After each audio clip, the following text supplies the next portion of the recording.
زبور 118 جو 29 آیات پر مشتمل ہے۔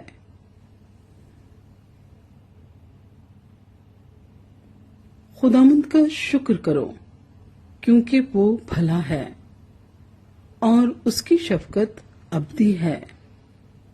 اسرائیل اب کہے اس کی شفقت ابدی ہے۔ ہارون کا گھرانہ اب کہے اس کی شفقت ابدی ہے۔ خداوند سے ڈرنے والے اب کہیں اس کی شفقت ابدی ہے۔ میں نے مصیبت میں خداوند سے دعا کی، خداوند نے مجھے جواب دیا اور کشادگی بخشی۔ خداوند میری طرف ہے، میں نہیں ڈرنے کا۔ انسان میرا کیا کر سکتا ہے؟ خداوند میری طرف میرے مددگاروں میں ہے، اس لیے میں اپنے عداوت رکھنے والوں کو دیکھ لوں گا۔ خداوند پر توکل کرنا انسان پر بھروسہ رکھنے سے بہتر ہے۔ خداوند پر توکل کرنا عمرہ پر بھروسہ رکھنے سے بہتر ہے۔ سب قوموں نے مجھے گھیر لیا، میں خداوند کے نام سے ان کو کاٹ ڈالوں گا۔ انہوں نے مجھے گھیر لیا، بے شک گھیر لیا، میں خداوند کے نام سے ان کو کاٹ ڈالوں گا۔ انہوں نے شہد کی مکھیوں کی طرح مجھے گھیر لیا، وہ کانٹوں کی آنکھ کی طرح بجھ گئے۔ میں خداوند کے نام سے ان کو کاٹ ڈالوں گا۔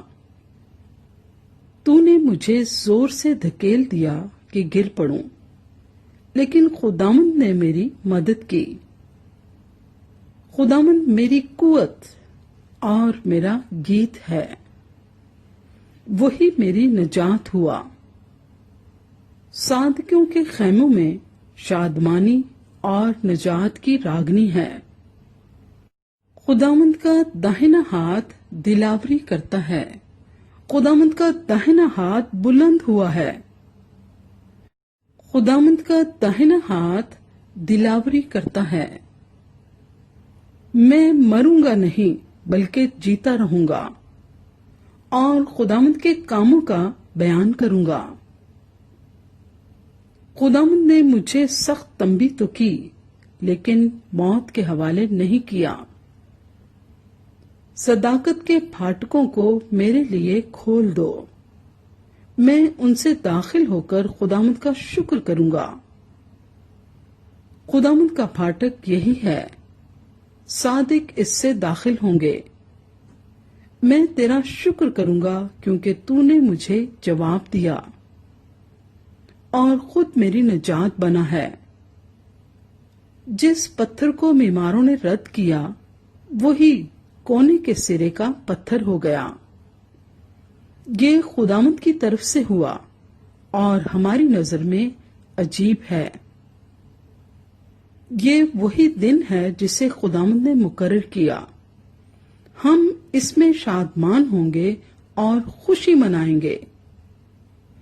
اے خداوند بچا لے، اے خداوند خوشحالی بخش۔ مبارک ہے وہ جو خداوند کے نام سے آتا ہے۔ ہم نے تم کو خداوند کے گھر سے دعا دی ہے۔ یہوہ ہی خدا ہے اور اسی نے ہم کو نور بخشا ہے۔ قربانی کو مذبح کے سینگوں سے رسیوں سے باندھو۔ تو میرا خدا ہے، میں تیرا شکر کروں گا۔ تو میرا خدا ہے، میں تیری تمجید کروں گا۔